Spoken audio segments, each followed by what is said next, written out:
Pemirsa, untuk membahasnya sudah bergabung bersama kami di Prime Time News. Ada mantan pimpinan Komisi Pemberantasan Korupsi KPK Saud Situmorang dan juga Kepala Pusat Pelaporan dan Analisis Transaksi Keuangan PPATK periode 2002 hingga 2011 Yunus Hussein. Selamat malam Bang Saud, Pak Yunus.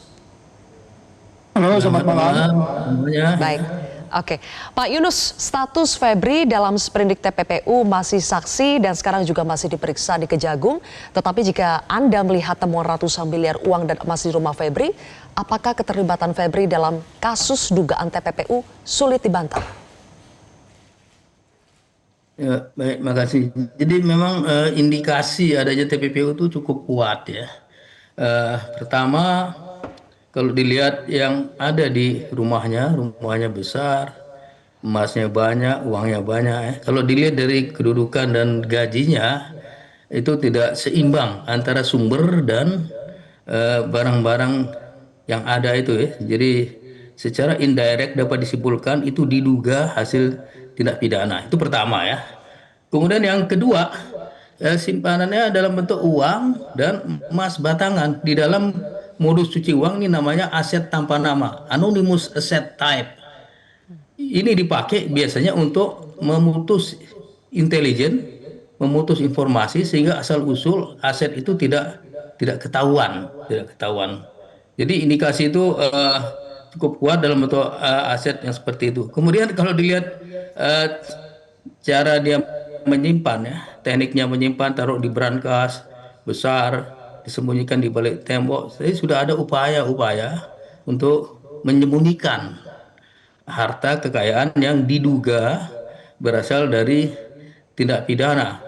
Masalah Pak Hotman misalnya pernah bilang itu punya cucunya lah rumah misalnya.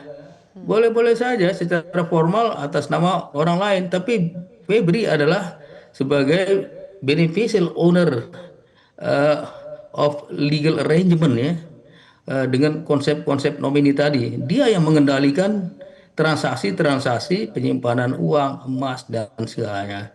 Kalau dibilang ini uang yayasan, pakai yayasan, kita bisa sebut juga si Febri sebagai beneficial owner of corporation.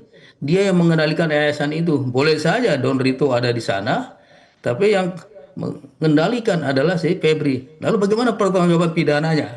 Kalau lihat aslinya dengan menetapkan dua orang itu sama-sama menjadi tersangka oleh kepolisian, itu eh, ya penyertaan ya, tuh ada turut serta.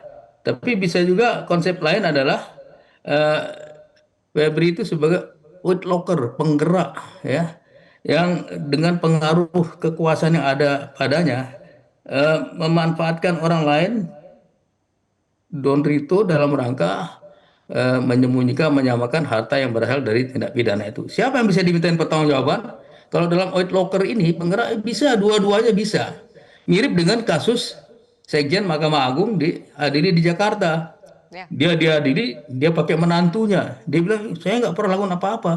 Menantunya lah yang melakukan. Terus saya tanya, Bapak itu sebagai beneficial owner of legal arrangement, mengarrange transaksi, Bapak mengendalikan. Bapak bisa diminta pertanggungjawaban termasuk menantunya gitu.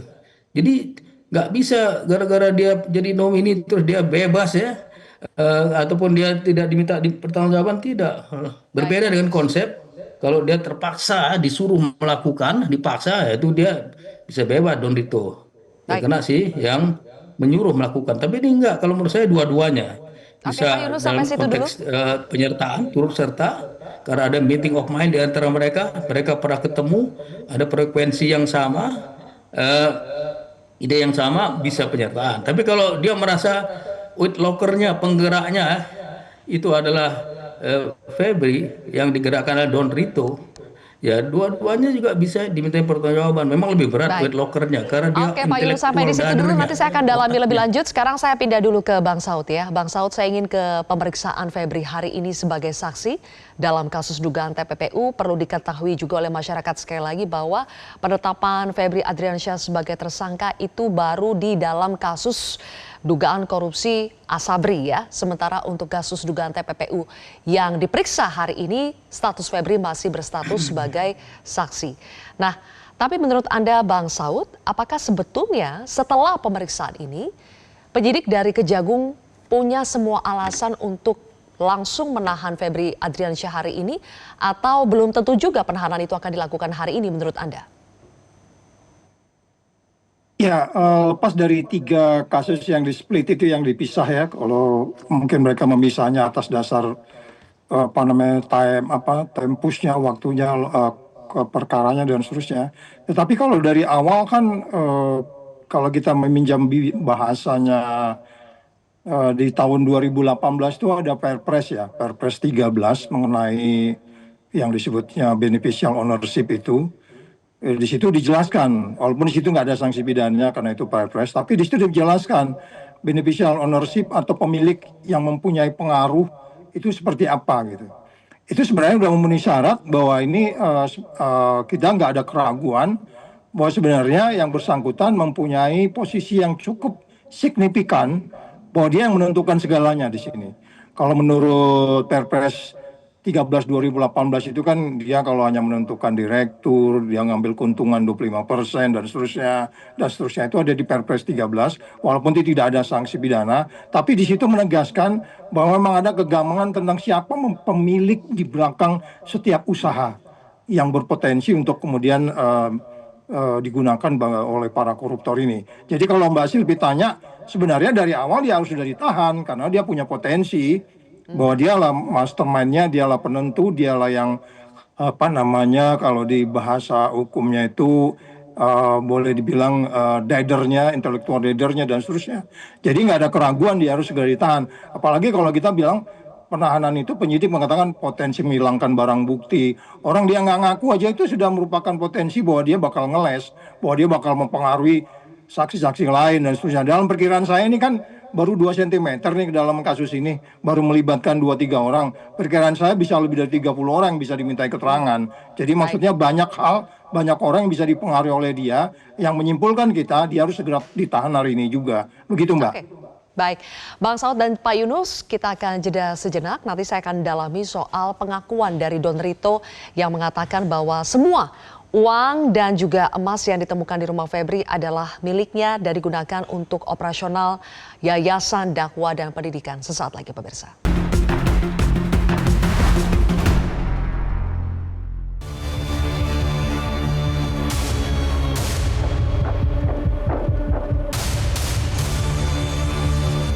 Mengenai uang tadi kan sudah saya jelaskan yang ditemukan, bahwa itu ada pemilik, ya, bahwa itu ada kegiatan, ada orang-orang juga terima kegiatan, itu bisa juga ditanya, kemudian juga ada beberapa kegiatan bangunan yang bisa dicek, semua kami yakin dapat dipertanggungjawabkan.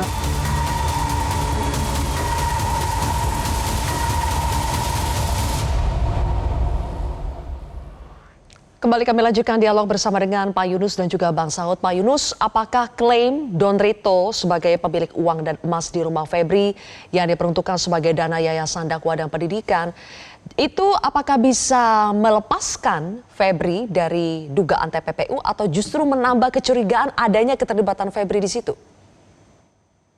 Baik, saya jelaskan dulu Perpres nomor 13 2018 tentang beneficial owner, kebetulan saya ketua tim penyusunnya ya. Ini melaksanakan rekomendasi FATF nomor 25 mengenai BO of Legal of Corporation ya, pengendali dari korporasi. Ada satu lagi BO of Legal Arrangement, pengendali dari transaksi seperti adanya nomini-nomini tadi ya. Di situ bukan nggak ada sanksi pidana, untuk yang tidak ada sanksi pidana adalah kewajiban melapor BO itu sanksinya administratif. Tapi BO bisa dimintain pertanggungjawaban pidana sepanjang dia memenuhi unsur-unsur tadi. Katakanlah tadi si Don Rito mengakui untuk kegiatan yayasan. Yayasan itu korporasi.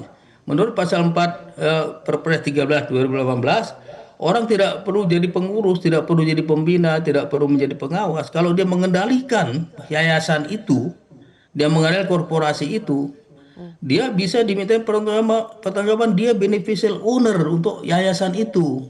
Jadi bisa sekali. Katakanlah ada tidak pakai yayasan, tidak pakai korporasi, ada transaksi tertentu pakai orang lain. Nah, bisa orang lain itu nomini, gatekeeper, dia terlibat di dalam sebagai BO of Legal Arrangement si pelaku itu. Dua-duanya ya bisa dimintain pertanggungjawaban kalau menurut saya. Jadi bukan hanya orang yang jadi nomini tadi, tapi yang menggerakkan oil locker itu juga bisa dimintain pertanggungjawaban sesuai dengan pasal 20 Kitab Undang-Undang Pidana nomor 1 tahun 2023. Jadi bisa kalau menurut saya. Eh, Boleh saja dia ngomong seperti itu, tapi hubungan controlling antara Febri dengan yayasan itu pasti ada. Hubungan controlling antara Febri dengan Don Rito pasti ada. Nah, Eh, Pak Yunus, bagaimana membuktikan apakah ada controlling atau pengontrolan Febri kepada Don Rito atas pengendalian operasional yayasan atau sebagainya? Bagaimana membuktikan keterlibatan Febri di situ? Ya kalau dilihat jurisprudensi dalam kasus Nazarudin ya, dalam kasus Setia Novanto, dalam kasus Edi Sindoro, itu KPK membuktikan BO itu pertama dengan transaksi-transaksi yang banyak kepada orang yang mengendalikan ini. Kenapa dia banyak terima duit, banyak transaksi? Kemudian dia banyak mengendalikan, menentukan kebijakan-kebijakan perusahaan, fasilitasnya juga istimewa.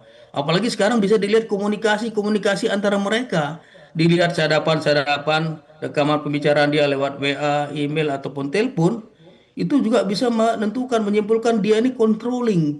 Dia mengendalikan, dia bukan main-main. Jadi bisa juga didengar dari tambahan saksi-saksi yang lain yang bisa didengar. Saksi itu bisa memberikan keterangan bahwa oh ini yang mengendalikan si ini cuman di apa suruh oleh si weight locker ini, oleh si penggerak ini. Jadi banyak alat bukti bisa dipakai, transaksi, Baik. dilihat kebijakannya, dilihat juga komunikasi, dia kemudian eh, apa yang dilakukan oleh itu mereka berdua, bagaimana hubungannya dari komunikasi bisa kelihatan sebenarnya. Mhm. Oke, kalau Bang Saud dari kacamata mantan pimpinan KPK, apakah pengakuan Don Rito sebagai pemilik ratusan miliar uang dan 74 kg emas di rumah Febri itu bisa melepaskan Febri dari dugaan TPPU? Ya, itu kan udah jelas ya bahwa kalaupun perpres itu tidak seperti disampaikan Pak Idrus tadi, di situ tidak ada sanksi, tapi sebenarnya penyelidik, penyidik dan penuntut nanti bisa menggunakan imajinasinya. Tidak ada alasan dia tidak tahu yang namanya Perpres 13. Anda harus melaporkan apa yang Anda lakukan dalam perspektif bisnis. Jadi artinya itu jadi pemberatan nantinya. Tetapi secara hukum memang Perpres itu tidak berisi tentang tindak pidana langsung, tidak ada disebut pasal-pasal bahwa dia akan kalau tidak melaporkan seperti apa. Jadi penegasannya adalah tidak ada keraguan bahwa kemudian dari sisi jumlah, dari sisi kronologis, dan kemudian kasus-kasus sebelumnya yang menunjukkan bahwa dia merupakan mastermind atau intellectual leader-nya yang disebut Pak Yunus tadi outlooker-nya yang sangat menentukan case ini. Jadi kalau pertanyaannya bagaimana bisa dia terkait langsung, ya agak naif juga kalau penyidik kemarin dari Tipikor Polri itu kemudian Kortas Tipikor berani melakukan penggeledahan dan seterusnya. Jadi buktinya cukup bagi mereka dan waktunya sudah cukup lama sebenarnya dan nggak ada alasan juga kemudian Kejaksaan dan KPK tidak mengerti kasus ini. Mereka sudah dilaporkan sejak awal. Jadi sebenarnya ketiga pemberantas korupsi ini KPK, Polri dan Kejaksaan tinggal duduk saja menentukan sikap bagaimana saling kontrol satu sama lain, kemudian bisa menimbulkan kepastian, meyakinkan kepada publik, sebagaimana ekspos hari ini juga itu merupakan tahapan yang kita harap, sehingga kita melihat kemajuan day by day-nya, bahwa ada upaya penindakan yang cukup efektif, gitu Mbak Ziltia. Bang Saud, tapi kalau Saya boleh Anda menambahkan sedikit, Mbak Ya, ya, Silvia? silakan dulu. Baik, Pak Yunus. Saya boleh nambahkan sedikit ya. Jadi Silakan, kalau Pak dilihat Yunus. dari jumlahnya yang sangat besar ya, bahkan ada valuta asing. Apa benar di Indonesia ini valuta asing sebagai alat pembayar yang sah? Apa benar yayasan perlu itu untuk kegiatannya? Apakah benar yayasan untuk dakwah tadi itu memerlukan uang begitu banyak, rupiah dan valuta asing begitu, emas begitu banyak juga? Dan apakah wajar juga ada orang menyimpan di rumah pejabat gitu uang emas begitu banyak, sementara rumah pejabat itu ada foto dia, berarti punya dia. Di dalam konsep hukum barang bergerak, siapa yang menguasai barang bergerak itu dianggap pemilik. Kalau barang bergerak itu ada pada rumah orang itu dimiliki oleh si A, maka ya dugaan kuat itu pasti rumah itu dimiliki oleh si A. Begitu juga barang-barang bergerak yang ada di sana, foto yang ada di sana, emas dan uang. Oke. Jadi dilihat dari kelaziman pun sangat-sangat tidak lazim. Jumlah begitu besar, ada valuta asing ya. Oke, suatu ada hal yang indikasi-indikasi agak, kejanggalan ya. Baik, tidak saya wajar kembali lagi gitu. ke Bang Saud ya, Pak Kenapa? Yunus ya. Bang Saud, saya kembali lagi ke Anda. Bang Saud, jadi kalau dugaan Anda, Don Rito itu dengan segala kejanggalan-kejanggalan yang tadi sudah Anda uraikan dan juga Pak Yunus uraikan, sebetulnya Don Rito itu menurut Anda dikambing hitamkan pihak lain atau ia mengkambing hitamkan dirinya sendiri? Awalnya sih nggak ada istilah kambing hitam. Awalnya itu adalah kepercayaan. Bisa anak, bisa istri, bisa paman, bisa supir, bisa siapapun. Karena ini kalau bicara pencucian uang itu bicara kepercayaan dalam kaitan placement, layering dan kemudian mengintegrasikannya. Yang penting dia bisa membuktikan suatu saat bahwa itu murni dari usaha dia yang legal. Jadi itu faktor kepercayaannya. Belakangan kemudian kita menganggap bahwa ada orang yang mengambil alih ini untuk kemudian menyatakan bahwa ini milik saya, dan dari awal itu sudah dinyatakan juga oleh FA, itu hanya di rumah saya, pemiliknya ada, prosesnya ada. Itu saja sudah menunjukkan sesuatu yang menurut saya itu akan bisa memberatkan dia nantinya, karena dia udah cukup bukti tapi coba ngeles sana sini, kemudian dia komunikasi juga lawyer yang mengundurkan diri itu juga kita nggak tahu komunikasinya seperti apa, tetapi itu juga menunjukkan bisa jadi pemberatan yang dia coba kesana kemari gitu. Jadi sebagai orang yang pernah melakukan apa yang kita sebut sajalah yang paham betul dengan proses tindak pidana korupsi ini, kemudian dia mengatakan beberapa atau melakukan beberapa proses-proses yang kita anggap justru memberatkan dan bahkan menurut saya berpotensi untuk kemudian menghalangi penyidikan. Jadi yang bersangkutan itu kalau umpamanya nanti seperti ini juga unsur pemberatannya harus dilakukan, gitu Mbak. Baik, singkat saja terakhir ke Pak Yunus, saya penasaran soal tadi kan Anda mengatakan apa iya untuk dana operasional yayasan itu harus menggunakan valuta asing begitu ya, logikanya bagaimana. Tapi saya ingin memutar sedikit kalau ke belakang, transaksi uang dan emas 74 kg, uang itu ditemukan sampai sekitar 476 miliar ya. Apakah itu tidak bisa terlacak oleh PPATK sebelumnya Pak Yunus? Sebenarnya dari transaksi-transaksi money changer ya, dia juga harus melaporkan transaksi perdagangan, transaksi tunai untuk jumlah 500 juta kalau uang tersentuh secara fisik. Kemudian dari pedagang emas dan perhiasan juga ada kewajiban melaporkan transaksi di atas 500 juta ya. Nah, ini perlu dicek apakah mereka sudah melaporkan. Kemungkinan besar mereka tidak melaporkan. Sehingga ada baiknya juga PPATK mengaudit money changer yang pernah diperiksa oleh kepolisian itu misalnya. Dilihat apakah benar dia pernah melaporkan transaksi tunai untuk penukaran uang tunai sebesar itu. Karena itu kewajiban. Walaupun sanksinya hanya administratif menurut pasal 30 Undang-Undang 8 2010. Dilihat juga toko-toko emas perhiasan. Mungkin dari sana bisa terbantu, dilihat capnya apakah itu dari Antam ataukah dari agen yang lain. Ditanya, diaudit, kenapa mereka tidak laporkan? Padahal undang-undang bilang transaksi 500 juta atau lebih untuk emas, untuk uang tunai, itu harus dilaporkan sebagai transaksi yang suspicious. Ya, Ataupun baik. transaksi yang tunai untuk jumlah Oke, Pak di Yunus. 500 juta di money changer tadi gitu. Oke, Pak Yunus dan juga Bang Saud, terima kasih atas informasi dan juga ulasannya. Terima kasih.